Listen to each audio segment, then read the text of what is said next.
नमस्ते दोस्तों, नमस्ते। कैसे हैं आप लोग? आज का एक छोटा सा पॉडकास्ट हमने ट्राई किया है जिसमें मैं हूँ और डॉक्टर रिम्पी मेरी वाइफ है और मेरी छोटी बहन आंचल, जो कि हमारी बहन भी है और एक ज़िनोगी भी है। ये बहुत ही रेयर कॉम्बिनेशन है और हम लोग डिस्कस कर रहे हैं सरेंडर के सवाल को कि कैसे हम सरेंडर कर सकते हैं। लेकिन इसी के साथ साथ कुछ और भी इम्पॉर्टेंट क्वेश्चन हम इसमें लेंगे। वीडियो बहुत लंबा है, आपको पेशेंटली सुनना होगा और इसमें कहीं ना कहीं आपको शायद वो चीज़ दिख जाए जो आपको नुकसान नहीं पहुंचाएगी। क्योंकि जब हम सरेंडर की बात करते हैं तो अक्सर ऐसा लगता है कि जो कुछ है बस छोड़ दो, या तो भगवान के सामने छोड़ दो या बस गिव अप कर दो। ये इस वर्ड से हम लोगों को एक इल्यूजन होता है, बट ये इतना आसान है नहीं। तो आइए इस पूरे वीडियो को ध्यान से देखिएगा और अगर आपको ये वीडियो हेल्प करता है तो dkbrains.com पे जाकर के आप इस तरह के वीडियोस की अलग अलग कोर्सेज़ हैं। जैसे डिसीजन बनाने के लिए आपको BDM देख लीजिएगा। अगर आप बिज़नेस में ग्रो होना चाहते हैं, जैसे कि मैंने पिछले 10 सालों से अपने आप को धीमे धीमे ट्रेन किया है बिज़नेस के लिए, तो उसके लिए WBX ज्वाइन कर सकते हैं। स्पिरिचुअलिटी का हमारा सीरीज़ है, ZBC, ZED और ढेर सारे अलग अलग कोर्सेज हैं। तो मैं आपका टाइम वेस्ट नहीं करूँगा, आइए वीडियो शुरू करते हैं। लंबा वीडियो है, ध्यान से देखिएगा, एंड तक देखिएगा और फिर ये नंबर है, उस पर कॉन्टैक्ट करके अगर आपको मुझसे कोई जानकारी चाहिए तो ले सकते हैं। ठीक है, आइए शुरू करते हैं।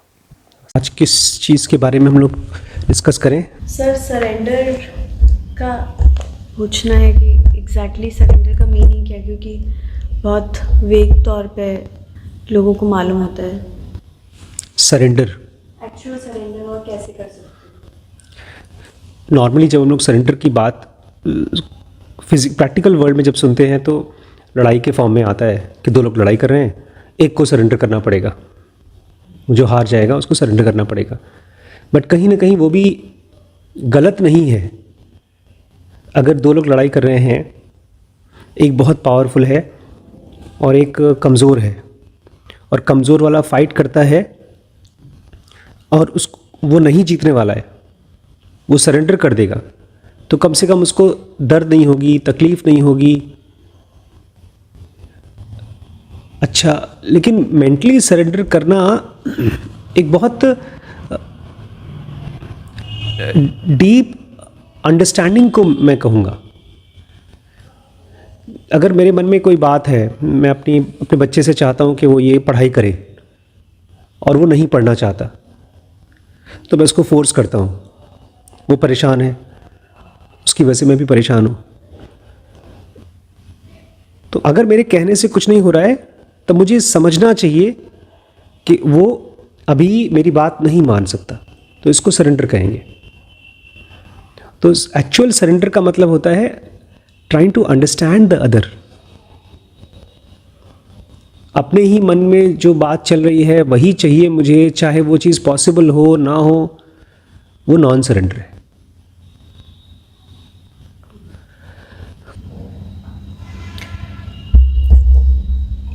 मुझे ये पूछना था सर कि जैसे नॉर्मली बोलते हैं सरेंडर होता है, या क्या हम कॉन्शियसली सरेंडर कर सकते हैं?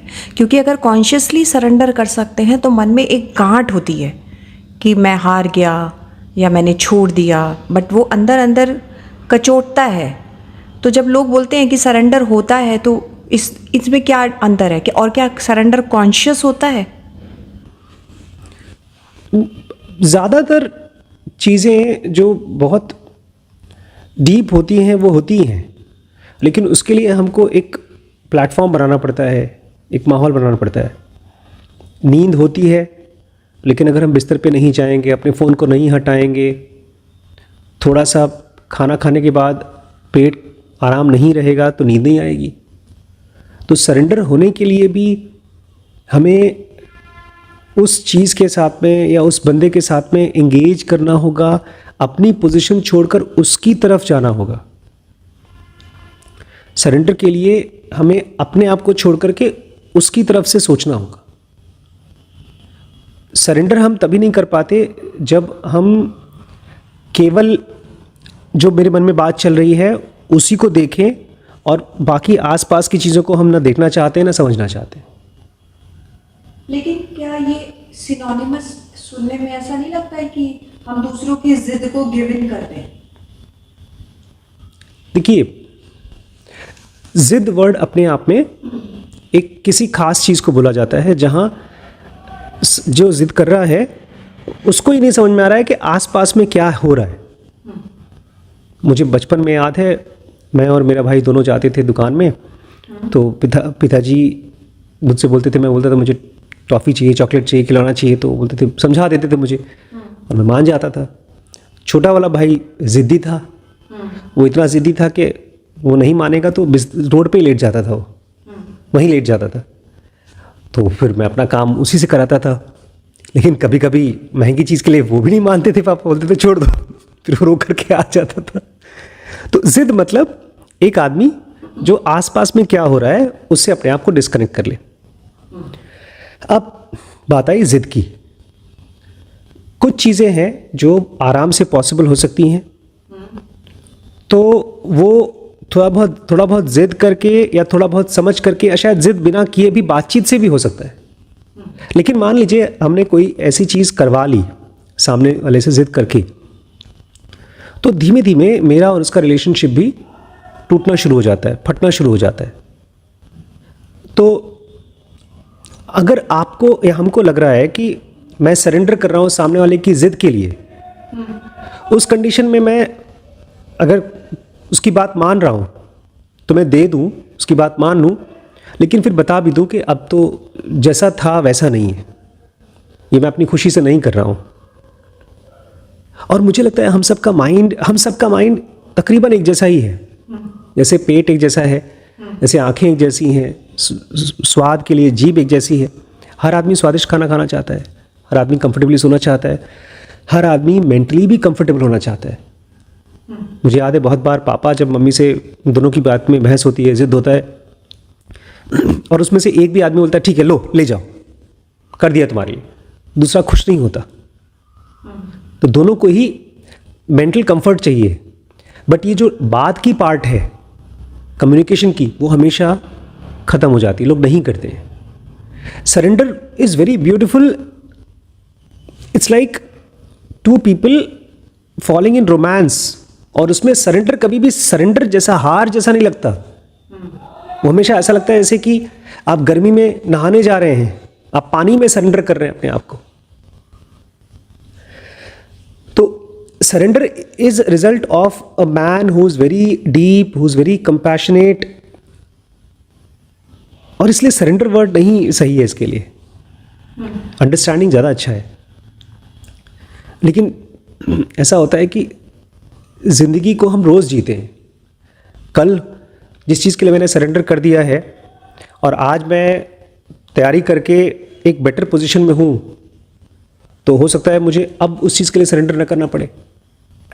हमने 10 साल नौकरी की, हमने सरेंडर किया अपने बॉस को, लेकिन अब हमारी पोजीशन ऐसी हो गई कि मुझे नौकरी करने की ज़रूरत नहीं है, तो हम सरेंडर नहीं करेंगे तो ज़्यादा अच्छी बात है।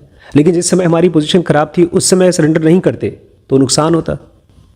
तो देखा जाए तो सरेंडर की अपनी खूबसूरती है जब हम अपनी मर्ज़ी से करते हैं, समझ से करते हैं। जब कोई और कराता है तो तकलीफ़ देता है। इसलिए सरेंडर एक अस्त्र है हमारा अपना, कोई फोर्स करेगा तो ख़राब चीज़ है।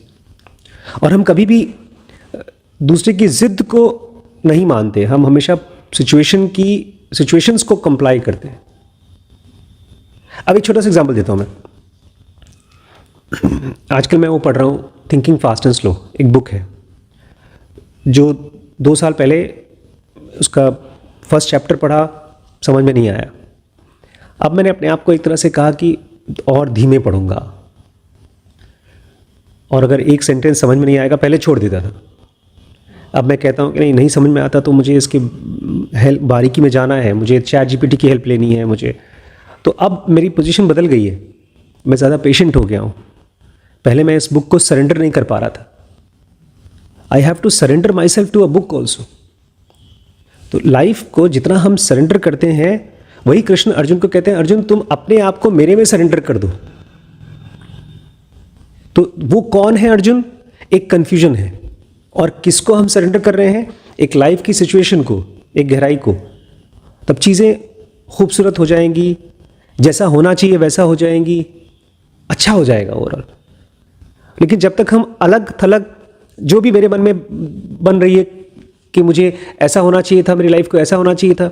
अब छोटी सी बात, जैसे मैं आज आंचल के बारे में सोच रहा था कि कैसा एक लाइफ पार्टनर कैसा होना चाहिए। अगर हम ये सोच रहे हैं तो इसमें सरेंडर नहीं है। सही क्वेश्चन तो ये है कि मैं किस आदमी के लिए, मैं किसी के लिए कैसी हूँ। हम दोनों के बीच में भी अगर मैं ये सोचूं कि तुम्हें कैसा होना चाहिए तो रिलेशनशिप कमज़ोर होगा। लेकिन मैं सोचूं कि मुझे इस कंडीशन में कैसा अच्छा इंसान होना चाहिए तो हमारा रिलेशनशिप अच्छा होगा। हम हमेशा यही सोचते, हमारा माइंड हमेशा बाहर की तरफ से सोचता है कि वो आदमी कैसा होना चाहिए। इनफैक्ट अगर गलत आदमी हमारी लाइफ में आता है तो तुरंत ही डिस्कार्ड हो जाएगा। अगर हम अपने बारे में सोचते रहें कि मैं कैसा फील कर रहा हूँ, मैं कैसे अपने आप को सोच पा रहा हूँ, समझ पा रहा हूँ, वही चीज़ सामने भी अप्लाई होगी। हमें लगता है कि लोग एकदम अलग हैं हमसे, उनकी थॉट प्रोसेस हमसे अलग है, एज इफ वो शेर हैं, हम खरगोश हैं, वो हमको खा जाएंगे। बट वो भी आदमी उन्हीं चीज़ों से डर रहा है जिससे हम डर रहे हैं। ये जब पता चलता है तब एक बड़ा कंफर्ट आता है, बातचीत में कंफर्ट आता है। सरेंडरिंग होती है पेशेंट बातचीत, और उसके बाद हो सकता है दो लोग दोस्ती करना चाहें, हो सकता है नहीं करना चाहें दोस्ती, बहुत कंफर्टेबली नहीं करना चाहेंगे दोस्ती। सरेंडरिंग में आप हो सकता है एक दूसरे के साथ नहीं रहना चाहो, ये भी अपने आप में सरेंडरिंग है। अगर आपने मुझे कह दिया होता शादी से पहले कि नहीं डॉक्टर साहब we are okay as friends not as marriage, तो वही रिलेशनशिप चलता हमारा। 2-4 साल में एक दूसरे को फेसबुक पर हेलो हाय कर देते, हैप्पी बर्थडे कर देते। मेरे दुश्मन तो नहीं है जो मेरे दूसरे दोस्त हैं। बट सरेंडरिंग मतलब मैं अपने आप को तो समझ रहा हूं, और जितना अच्छे से मैं अपने आप को समझ रहा हूं उतना ही अच्छे से मैं आपको भी सुनना और समझना चाहता हूं। इम्पेशेंट, क्या हम किसी के लिए भी सरेंडर कर सकते हैं इस हिसाब से? अगर हम अपने अंदर काम कर रहे हैं, अपने आप को देख रहे हैं, अपने आप को गहराई से जी रहे हैं, तो इससे तो धीरे धीरे सामने वाला व्यक्ति इम्पोर्टेंट होता ही नहीं। इससे तो ये हो जाता है कि फिर वो सरेंडर जो है वो एक तरह से हमारी चीज़ बन जाती है, वो सामने वाले से रिलेटेड ही नहीं है, उसकी क्वालिटी से रिलेटेड नहीं है।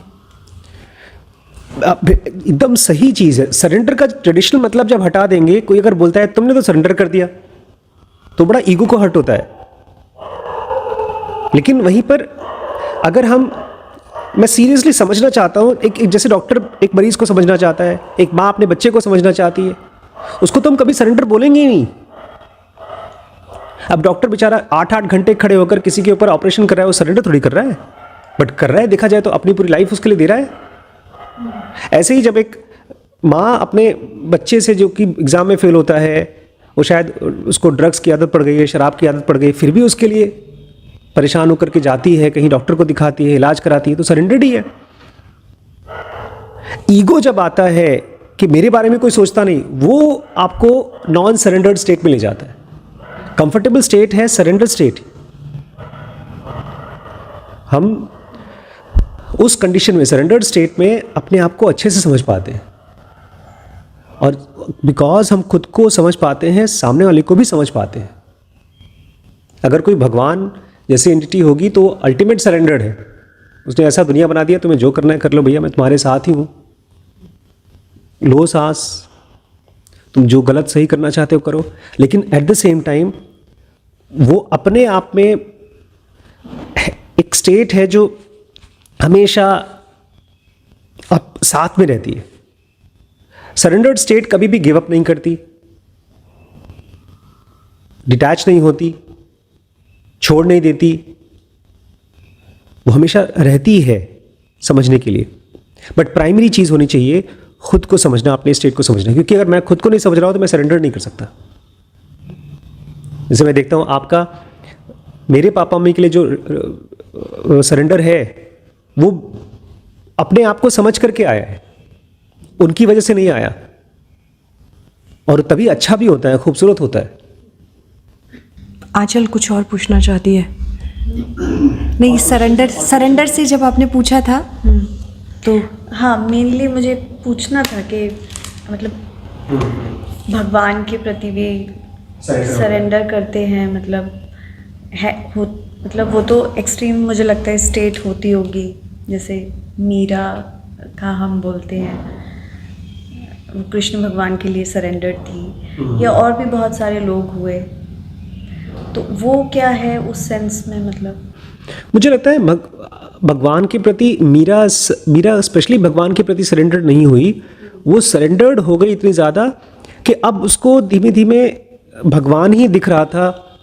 हम लोग जो फिल्में देखते हैं उसमें मूर्ति के सामने मीरा भजन गा रही है, या अपने हस्बैंड के सामने मीरा भजन गा रही है, लेकिन हस्बैंड को नहीं समझ में आ रहा है कि मेरी वाइफ कैसी है।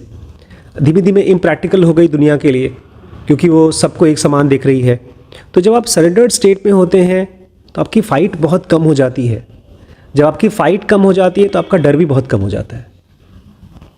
तो आप एक तरह से जो दुनियादारी के लिए, जहाँ पर आपको थोड़ा सा स्वार्थ चाहिए और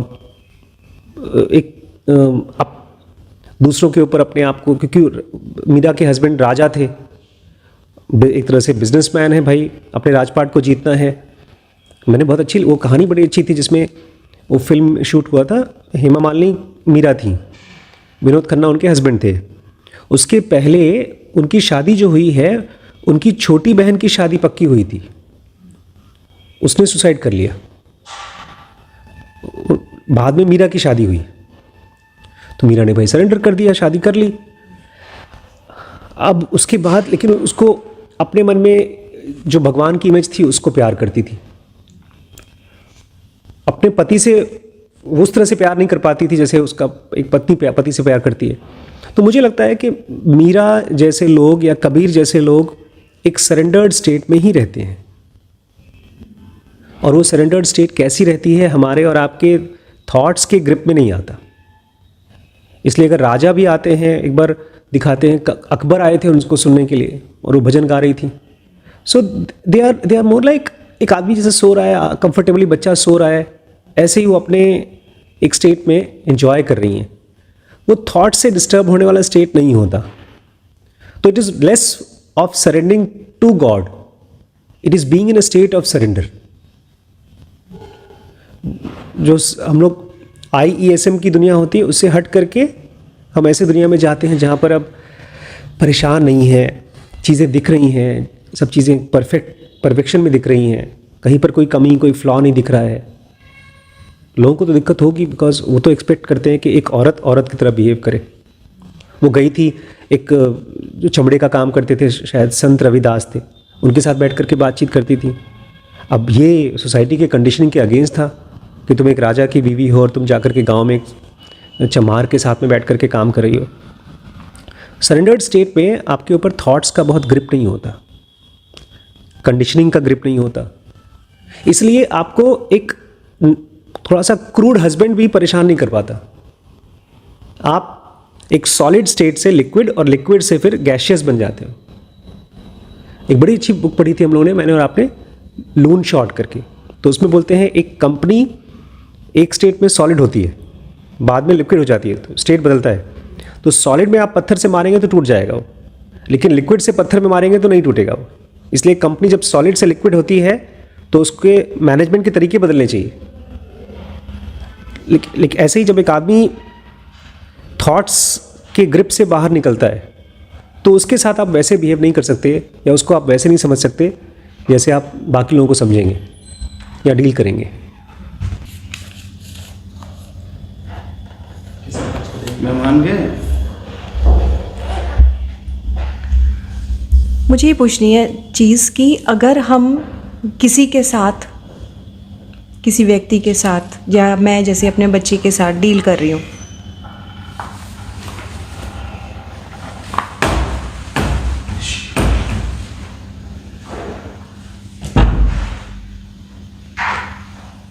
जैसे मैं किसी के साथ डील कर रही हूँ और वहाँ पे एक फ्रिक्शन है, इन द सेंस वो कुछ और चाहता है, मैं कुछ और, तो क्या सरेंडर का इसमें कोई रोल होता है, या इसमें अंडरस्टैंडिंग का रोल होता है? Understanding the other persons position, या वो क्यों बोल रहा है, कैसे कर रहा है? मुझे लगता है कि सरेंडर से अंडरस्टैंडिंग स्टार्ट होती है। जब तक मैं अपने बच्चे के बारे में सोच रहा हूँ कि उसको क्या चाहिए, बहुत बार तो दोनों को सेम ही चीज़ चाहिए।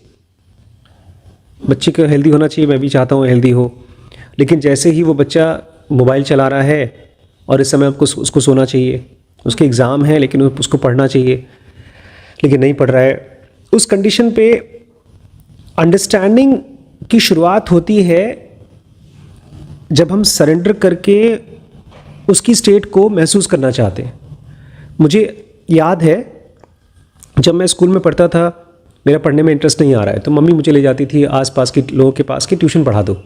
वो भी मुझे पढ़ाते थे, लेकिन मैं समझ नहीं पाता था कि मेरा पढ़ाई में इंटरेस्ट क्यों नहीं आ रहा है, और फटाफट कोर्स कंप्लीट करना है, एग्ज़ाम आने वाला है। अब जा कर के पता चल रहा है रिसर्च से कि पढ़ाई में गैप्स होते हैं, कि अगर आपको मैथ्स में कोई सब्जेक्ट, कोई चैप्टर समझ में नहीं आ रहा है, इसका मतलब पिछले साल आपने कुछ चीज़ों को अच्छे से नहीं समझा होगा, तो आप जा कर के पीछे उसकी तैयारी कर सकते हैं। लेकिन इम्पेशेंस होता है हमारा, क्योंकि हमारी नज़र हमेशा फ्यूचर को लेकर के होती है और वो नज़र आती है हमारे डर से। वो भी अपने आप में झूठ है पूरी तरह से, क्योंकि फ्यूचर अनप्रेडिक्टेबल है। तो इम्पेशेंस डर से आता है और उसमें से ही निकल के आता है बच्चे और माँ के बीच में रेजिस्टेंस या फाइट। अभी कुछ दिन पहले मैं किसी को बता रहा था, डैनियल kahneman की एक बुक है थिंकिंग फास्ट एंड स्लो, उसमें बोलते हैं ड्राइविंग सबसे आसान चीज़ है क्योंकि वो तुरंत आपको फीडबैक देती है बिना जज किए। तो आप बहुत आसानी से सीख लोगे। कोई भी आदमी ड्राइविंग सीख सकता है, बिना पढ़े लिखे आदमी भी। लेकिन हम जब किसी को फीडबैक देते हैं तो हम उसमें पिंच ऑफ जजमेंट डाल देते हैं इम्पेशेंस की वजह से। तो सरेंडर में रहता है कि ठीक है, कुछ बहुत बिगड़ नहीं रहा है, बट हम फीडबैक देते हैं। तो अगर हम एक कार की तरह फीडबैक दे सकें, एक्सीलेटर नहीं दबा ठीक से तो गाड़ी बंद हो जाएगी, बेचारी गाड़ी लाचार है। तो फीडबैक दें, सरेंडर, जज ना करें और पेशेंट रहें, तो समझ में आएगा सामने वाला।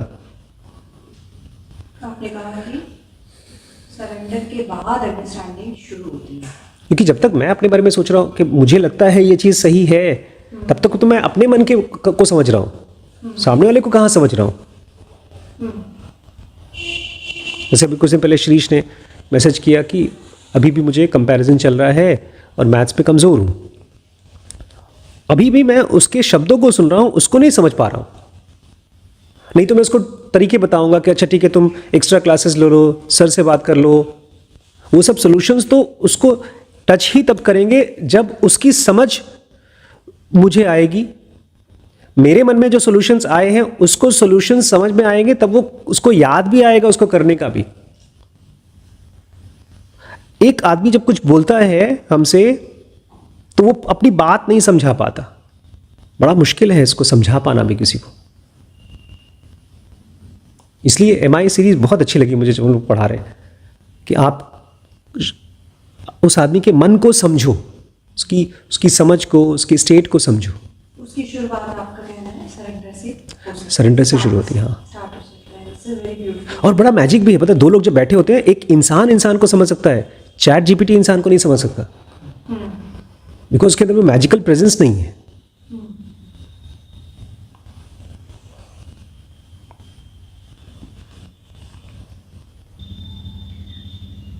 सर, आपको क्यों लगता है कि लोगों तक IES पहुंचना चाहिए या बच्चों तक? मुझे लगता है कि जैसे IES मतलब कि एक ऐसा नॉलेज, एक ऐसा माइंड का सब ज्ञान जिसमें एक आदमी अपने माइंड के बारीकियों को समझ सकता है, पकड़ सकता है। मुझे इसलिए लगता है क्योंकि माइंड एक इंस्ट्रूमेंट की तरह है, एक बहुत ही कॉम्प्लेक्स इंस्ट्रूमेंट की तरह, जैसे कंप्यूटर हो या कार हो, और ये उसके बटन्स हैं।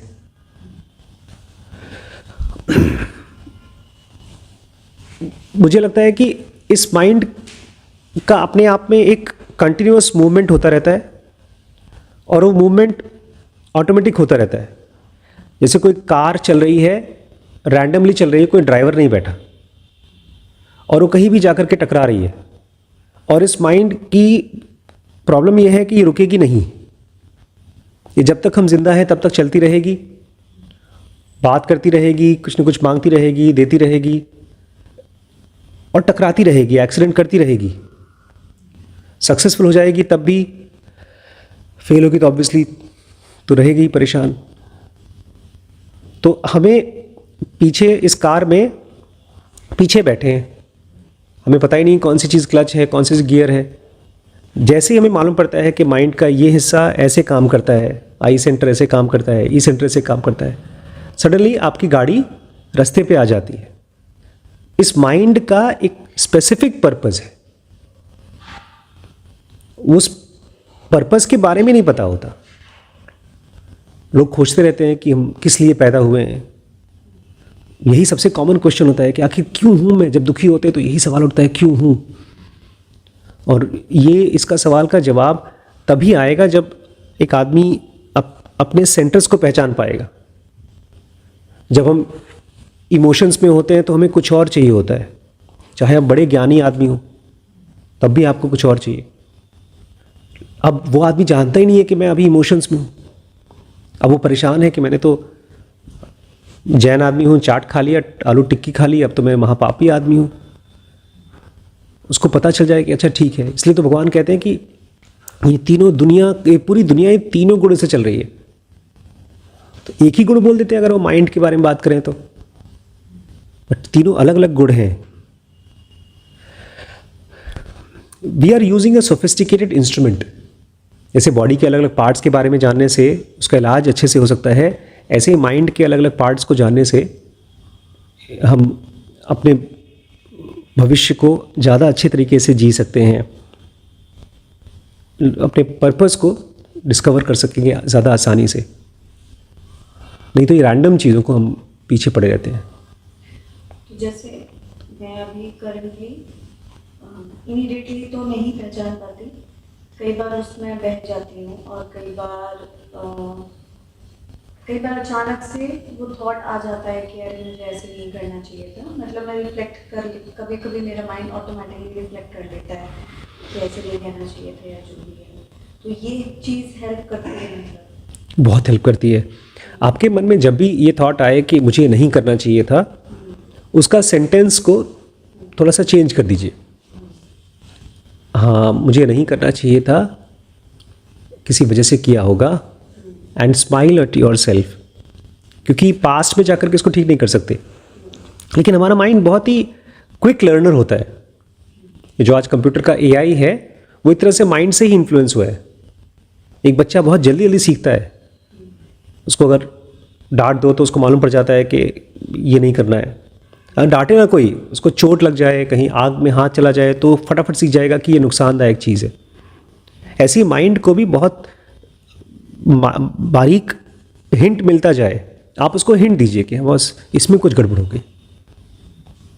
ये जो गिल्ट है ना, वो माइंड को बताने के बजाय उसको सजा देते हैं। सजा जब मिलती है माइंड को तो वो रिएक्ट करता है, तो वो दोबारा उसी गलती को करता है। लेकिन जब आप उसको बोलते हैं अच्छा कुछ गड़बड़ हुआ, तब वो सर्च करता है कि आखिर वो गड़बड़ कैसे हुआ, क्यों हुआ। बेसिकली अपने माइंड को हेल्प करना है जानने के लिए कि ये एक क्षेत्र है जहाँ पर तुमसे गड़बड़ी हो सकती है। इसलिए मैं अगर एक यंग बच्चा जो एक शहर में रहता है, बैंगलोर जैसे शहर में, और उसके आसपास में सब लोग शराब पी रहे हैं, शॉपिंग कर रहे हैं, टाइम पास कर रहे हैं, रातों को जग रहे हैं, दिन में जग रहे हैं, तो मैं अपने आप को बताऊंगा कि एक बहुत ही ख़तरनाक जगह में रह रहा हूँ, मुझे बहुत सोच समझ कर अपनी लाइफ को जीना पड़ेगा। जब हम लोग कृष्णमूर्ति फाउंडेशन में गए तो सब कुछ परफेक्ट था वहाँ पर, सोने का टाइम, उठने का टाइम, खाने का टाइम, और जब यहाँ आए तो हमारी लाइफ का रूटीन बदल गया। तो डोंट बीट योर सेल्फ कि तुमने गलती क्यों की। इवन थॉट से भी बीट नहीं करना। जब हम कहते हैं तुम्हें काम नहीं करना चाहिए था, तो हम उसको सजा दे रहे हैं। आपको बोलना चाहिए था कुछ हुआ, कुछ गड़बड़ हुआ, देखते हैं क्या हुआ। तब हमारा माइंड फटाफट सीखेगा।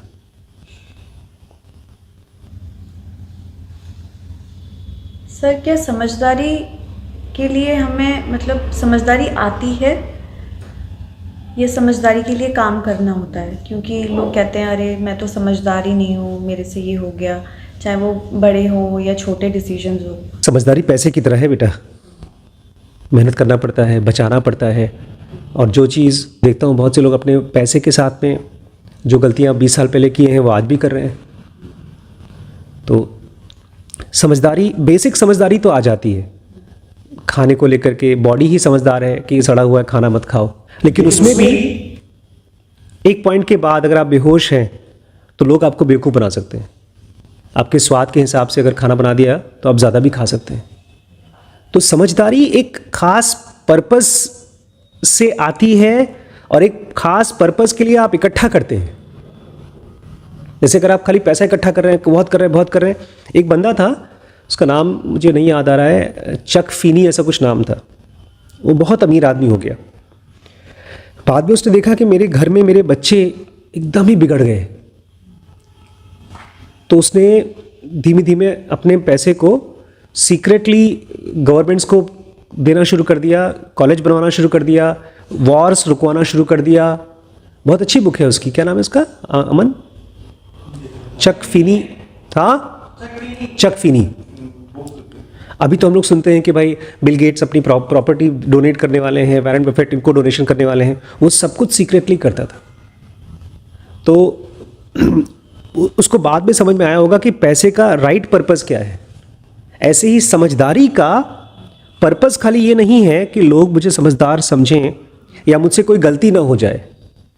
समझदारी का पर्पस है कि मैं इस दुनिया की जो सबसे बड़ी कन्फ्यूजन है उसको मैं डिस्कवर कर सकूं। हमारी जो ढेर सारी बेवकूफ़ियाँ हैं उसमें से सबसे बेसिक बेवकूफ़ी ये है कि हम किसी भी एक चीज़ के ऊपर बहुत देर तक कॉन्टेम्पलेट नहीं कर सकते, डिस्ट्रैक्ट हो जाते हैं। और वही हमको लगता है कि बड़ी समझदारी की चीज़ है कि मैं अपने आप को भी समझ सकता हूँ, इनको भी समझ सकता हूँ, मैं ये काम भी कर सकता हूँ, वो काम भी, मैं 4 काम कर सकता हूँ। तो जब समझदारी इकट्ठी होती है तब जाकर इस लायक होती है कि वो कहीं पर फोकस करके उसको समझने की कोशिश कर सके। तब जाकर के आपका माइंड इस लायक होता है कि वो रिसीव कर सके समझदारी को। अभी तो ये ब्रेन इस लायक ही नहीं बना है कि वो रिसीव भी कर सके। इसलिए वो बड़ी अच्छी कहानी थी ना, उसमें एक आदमी जाता है गुरु के पास, बोलता है आप मुझे ज्ञान देंगे? तो बोलते हैं आओ चाय पीते हैं पहले। उसमें वो चाय भरने लगता है, पूरा कप भर जाता है, फिर भी भर रहा था। क्यों आया था? बोलता है मुझे काफ़ी कुछ नॉलेज है, बस थोड़ा बहुत आपसे और सीखना है। ऐसा कुछ उसने दिखाया होगा। तो वो हमारी भी कंडीशन है। हम जब बोलते हैं, कुछ बताते रहते हैं, समझाते रहते हैं, अपने थॉट्स देते हैं, अपने ओपिनियंस देते हैं, तो जो हमसे समझदार है, लाइफ भी हमसे समझदार है, वो चुप हो जाती है। हम उसको ज्ञान देने जाते हैं, वही हमसे ज्ञान लेकर बैठ इंटेलिजेंट हो जाती है। भूख चाहिए, समझदारी के लिए भूख चाहिए। प्लस समझदारी का भी एक पर्पज़ होना चाहिए कि हम किसी खास चीज़ के लिए इकट्ठा करें समझदारी। नहीं तो ख़त्म हो जाती है, चुक जाती है। नहीं तो आइडिया बन जाती है, अरे कितना ज्ञान यूज़ करें हम।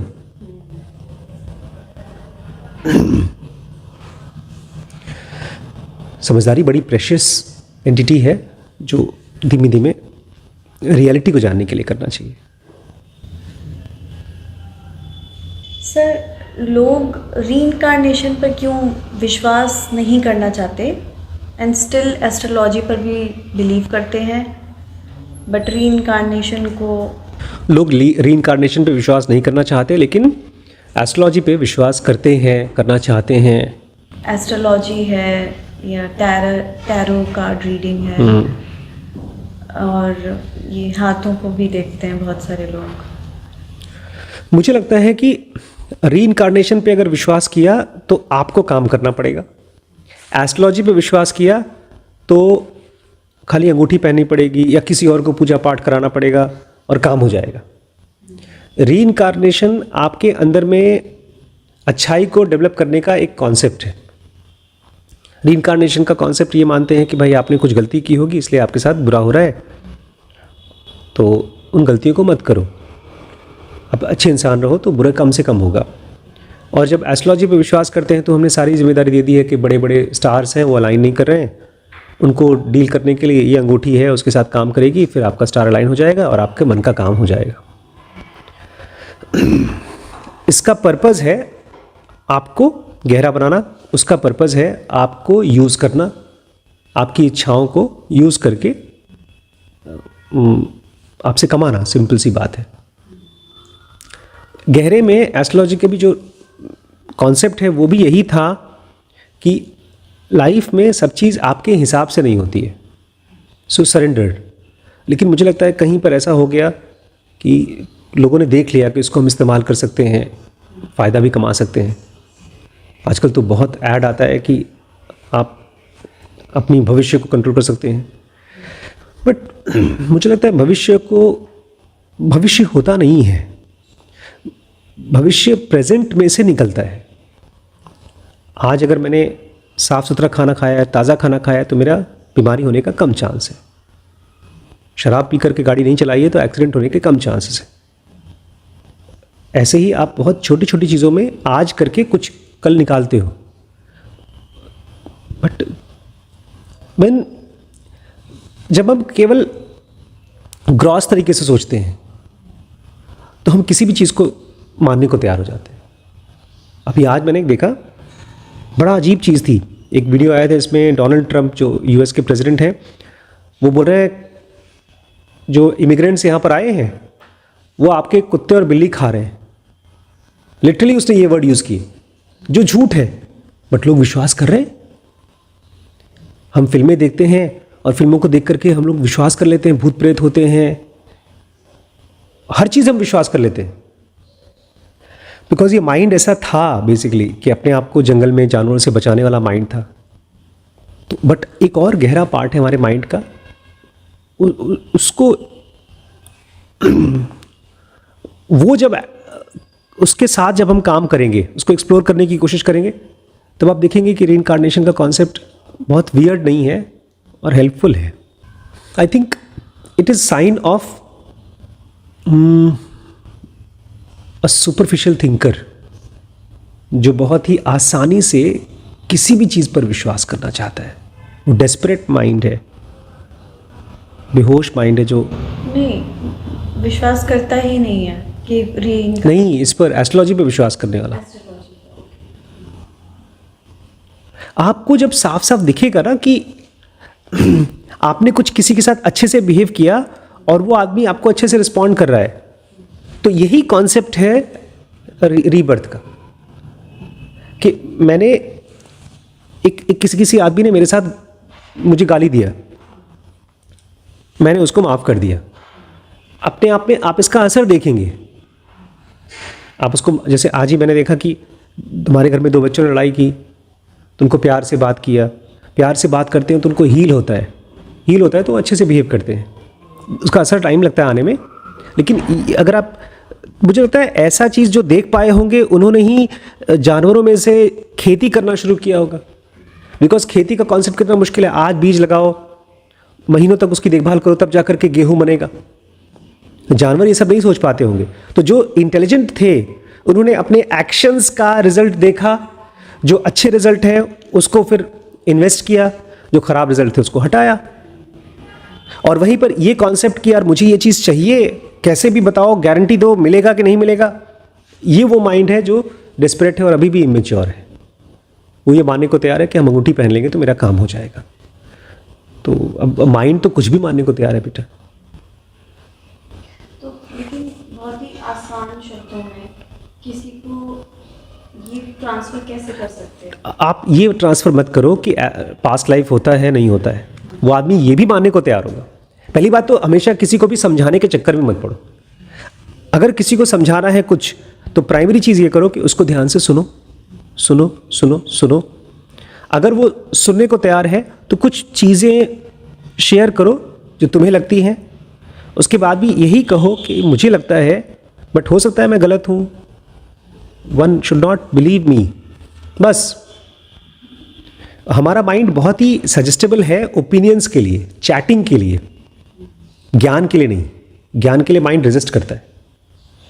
इसलिए रीबर्थ होता है, फलाना होता है, ढमाका होता है, ये सब बात ही मत करो। पर सर ज्ञान के लिए रेजिस्ट करता क्यों?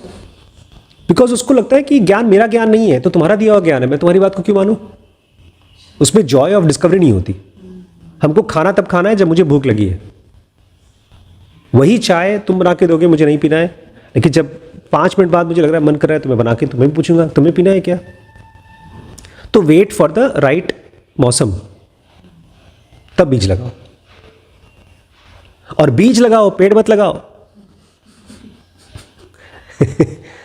ज्ञान मत दीजिए, हिंट करिए। अच्छा सर, कभी कभी मुझे ऐसा थॉट आ जाता है, बहुत फ्रीक्वेंटली नहीं आता, बट हाँ कभी कभी आता है कि हाँ मतलब ये थॉट आता है कि डिफ़िकल्ट है, मतलब ये बात ऐसे कभी कभी कुछ लोगों से, 1-2 लोगों से बात हो जाती है, उनकी बातें सुनकर भी लगता है कि डिफ़िकल्ट है ऐसे करके। इमीडिएटली विश्वास नहीं करता, बट हाँ कभी कभी आता है ऐसा। पाथ तो डिफिकल्ट है, इससे लाइफ आसान होती है बस।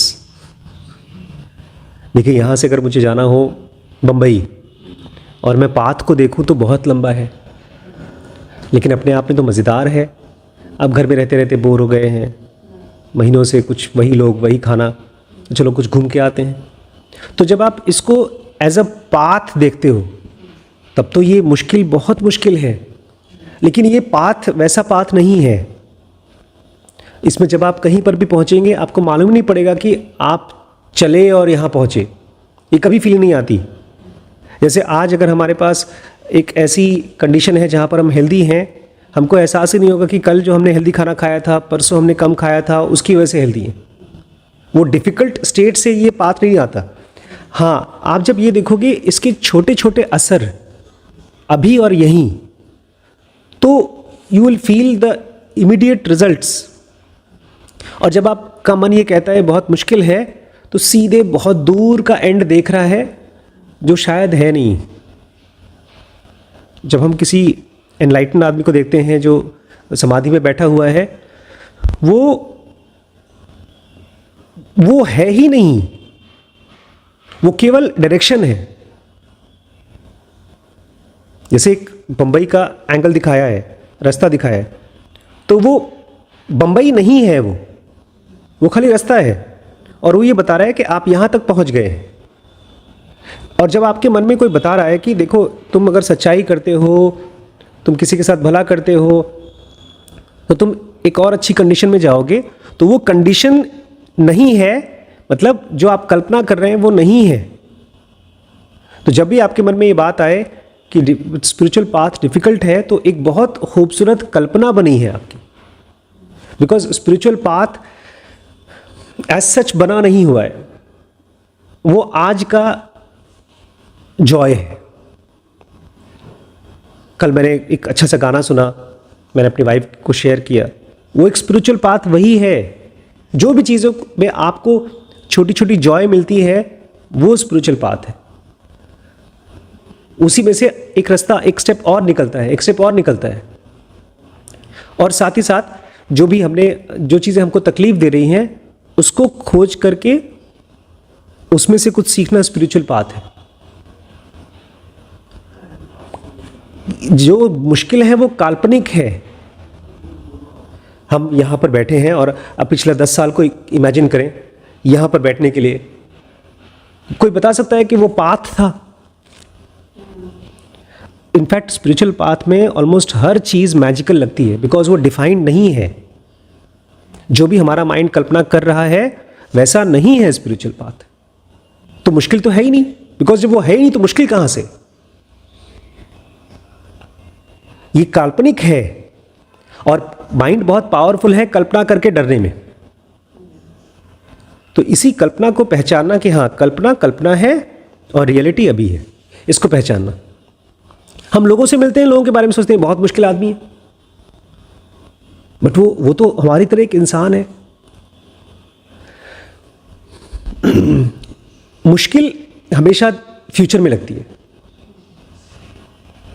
बट रियलिटी में फ्यूचर नहीं है, रियलिटी यही है। और फ्यूचर एक मिस्टिकल दरवाज़ा है, मैजिकल दरवाज़ा है। आप जब सो के उठते हो तो आपको पता भी नहीं कि एक कप चाय भी अच्छी लगेगी आपको, और नहीं मिलेगा तो हालत ख़राब हो जाएगी। एक दिन गरिमा और हम सब निकल के आए होटल से, जल्दी निकल गए, आधे रास्ते से बोलती चाय पीना है, चाय पीना है। कितनी छोटी सी चीज़ है। अब ज़ेन मोनेस्ट्री में तो चाय पीने को भी इसको ऑन करना है, वो रेड वाला चल कर दिया। वो भी ऑन कर दिया, रेड ब्लिंक हो रहा है। अब मैं एक बहुत मज़ेदार एग्जांपल देता हूँ, शायद इससे आपको हिंट हो। अमिताभ बच्चन की एक मूवी है, उसमें वो भगवान विष्णु बने हुए हैं। अमिताभ, देखिएगा आप लोग, ठीक है। उसका नाम मुझे पता नहीं है और शायद वो अभी बनी नहीं है।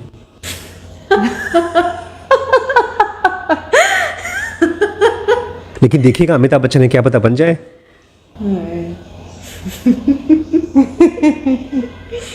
आप समझ पाए मैं क्या बोल रहा हूँ? समझ गई। जैसे ही मेरा मन कहे कि ये चीज़ मुश्किल है, इसका मतलब आप एक ऐसा दरवाज़ा खोल रही हैं जो है नहीं।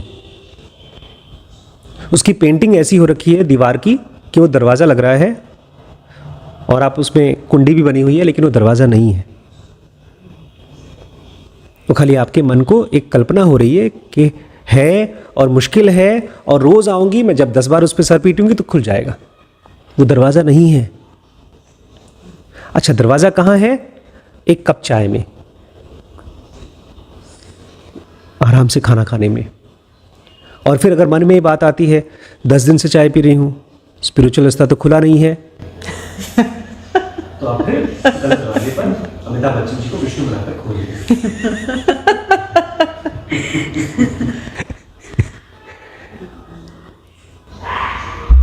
सर कृष्णमूर्ति का एक बहुत फेमस स्टेटमेंट है ना, truth is a pathless land.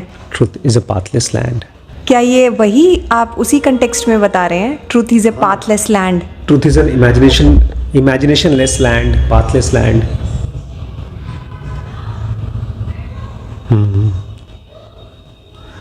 और भी क्वेश्चन? एक लास्ट क्वेश्चन ले लो। मैंने पहले भी पूछा था शायद ये question, why you Mary who you Mary. Why you marry who you marry? You marry someone with whom you can talk and understand yourself more. You marry someone that you feel respected with. You marry someone with whom you don't feel that you are being changed. You want to change yourself, but you don't feel that someone else is changing you. In his or her presence, you feel growing. That change feels growing. कोई भी बदलाव उस आदमी के साथ में जब आप बात करते हैं, गुस्सा भी आता है, लेकिन वो दिखता है कि अच्छा हुआ, इस मुद्दे पर हमने फाइट की, तो ऐसा लगता है जैसे कि सफाई हुई। ऐसा नहीं लगता कि चोट लगी। और आपको हमेशा ऐसा लगता है कि that person loves me more than I can love him. ऐसा फील होता है उस आदमी के साथ। और कभी भी ये फीलिंग नहीं आती है why that man is not loving me so much. आपको हमेशा खुद के लिए लगता है कि मैं उसको कितना प्यार कर सकूं। सामने वाला जैसा हमको प्यार चाहिए, जिससे हम शादी करेंगे, वो हमारी कल्पना में नहीं है, वो सच में तो है। जब हम एक ऐसा इंसान खोजते हैं जिसके साथ हम अपना सब कुछ देना चाहते हैं, और वो बदले में क्या देगा इसकी बहुत थॉट नहीं आती है, ऐसे आदमी से शादी करना चाहिए। तो कोई भी हो सकता है, वो उसके साथ बात करके कंफर्टेबली आप देखें कि क्या वो आपको रिस्पेक्ट कर रहा है, क्या वो आपके साथ पेशेंट है, क्या वो पेशेंस बड़ी अच्छी क्वालिटी है शादी के लिए। एक पेशेंट आदमी से शादी करना चाहिए। अगर सब कुछ छोड़ करके एक ही क्वालिटी लेनी है तो पेशेंस लो। और हम कैसे पेशेंस डेवलप कर सकते हैं? हम पेशेंस डेवलप करें आसपास के लोगों के साथ में प्रैक्टिस करके, अपनी मेड के साथ में, अपने फ्रेंड के साथ में, अपने पापा मम्मी के साथ में। जो भी चीज़ हमको लगता है उसको करना चाहिए और वो नहीं कर रहा है तो उसको देख करके मुस्कुराएं, मन में चाह लें कि वो करे, फिर देखें कि वो करता है कि नहीं करता है। मैंने बहुत बार देखा है, श्रीश के लिए देखा कि उसको ये चीज़, ये फिल्म पसंद आनी चाहिए, मैंने मन में सोचा, थोड़ा हिंट किया, उसको पता नहीं लेकिन पसंद आ गई। कभी उसको उससे भी अच्छी अच्छी चीज़ें पसंद आई जो मैं सोच भी नहीं सकता था उसके लिए। तो पेशेंस मतलब मेरे मन में सामने वाले के लिए क्या चाहिए उसको मैं सोच के रख लूँ। जैसे मुझे लगता है हैरी पॉटर में ये बहुत अच्छे से दिखाया। हैरी पॉटर बेचारा बचपन से गरीब था, फिर जब उसका वो मैजिक यूनिवर्सिटी में उसका एडमिशन हो गया तो एक हॉगवर्ड नाम का एक बंदा है जो उसको लेने आया, मैजिक की दुनिया में लेकर गया। उसको पहली बार पता चला कि मैं मैजिशियन हूँ। फिर जब वहाँ लेके जा रहे थे शॉपिंग करने के लिए तो बोलता है कि तुम्हें ये सामान खरीदना है, ये सामान खरीदना है, उल्लू की आँख, हैग्रिड लेकर गया उसको। वहाँ बोलता है लेकिन मेरे पास तो पैसे नहीं है। तो हैग्रिड बोलता है कि अरे आपको ऐसा क्यों लगता है कि आपके माँ बाप ने आपके लिए पैसे नहीं रखे हैं। वो लेकर गया एक बैंक में, इतना ढेर सारा खजाना रखा हुआ था उसके पास। तो ये सब मेरा है, तो आपके पापा मम्मी आपसे बहुत प्यार करते थे। तो अब उसको तो बचपन से पता ही नहीं था। और एक ख़ास चीज़, हम जो कुछ भी इमेजिन कर सकते हैं लाइफ हमसे हमारे लिए उससे ज़्यादा बचा के रखी है। हमारी इमेजिनेशन से वो छोटा हो जाता है। एक खजाना है, लेकिन एक खजाना इवन हैरी पॉटर के लिए कम लगता अगर वो पूछता कि कितना पैसा रखा है मेरे पापा ने मेरे लिए। और कॉन्ट्रास्ट में दिखाते हैं शुरू में, उसका एक कज़न है, उसका बर्थडे है, उसके पापा में उसके लिए बर्थडे पे डेडली उसके बर्थडे पे कितने गिफ्ट लेकर आए थे? कुछ 13। बोलते हैं 13, पिछले वाले बर्थडे में तो 15 गिफ्ट थे, इस साल 2 कम क्यों है? तो जब आप गिनना शुरू करते हो कि उसको कैसा होना चाहिए तो आपको पेशेंस नहीं आएगा। वो गाना फॉलो करिए, तुम वैसी हो जैसा मैंने सोचा था। तुम्हें वैसा नहीं होना चाहिए जैसा मैंने सोचा है, तुम वैसी ही हो जैसा मैंने सोचा था। अपनी थॉट्स को बदलो धीमे धीमे। यहाँ पर फ्लूइड हो, फ्लेक्सिबल हो, जो चीज़ जैसी है उसके साथ रहो तो पेशेंस डेवलप होगा।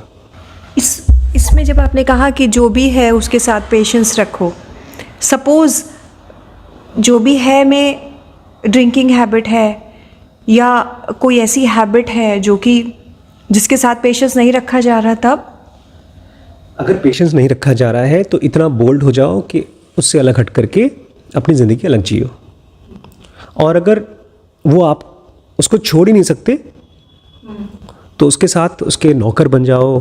जैसे बावर्ची में था, उसके लिए चना ले आता है कि अगर आपको शराब पीना ही है तो अच्छे से पीजिए, बट कहीं ना कहीं उसके ड्रिंकिंग का अगर कोई वजह है और आपको लगता है कि उस वजह को आप कुछ कर सकते हो तो you can try. But primary चीज़ ये समझिए कि पेशेंस आपको अपने अंदर डेवलप करना है। वही जो है आपके अंदर में डेवलप होगा, वही आप दे सकते हो। आप इम्पेशेंट होकर के पेशेंस नहीं दे सकते। तो अगर आप किसी के साथ में हैं और वो आपको परेशान कर रहा है, आपको इम्पेशेंट कर रहा है, so go away, get healthy, become deep and meet that person in some lifetime, other lifetime. Be patient first. Don't try to be patient with others, but be patient inside first. ठीक है, thank you दोस्तों, thank you आप लोगों ने हमारे साथ इस पूरे पॉडकास्ट को देखा। अगर आपके भी मन में कुछ सवाल हैं तो आप इस कमेंट सेक्शन में लिख सकते हैं, और ढेर सारे अलग अलग टॉपिक्स पे हमारे कोर्सेज हैं dkbrains.com पे, उसको जाकर के आप चेकआउट कर सकते हैं। ठीक है, थैंक यू।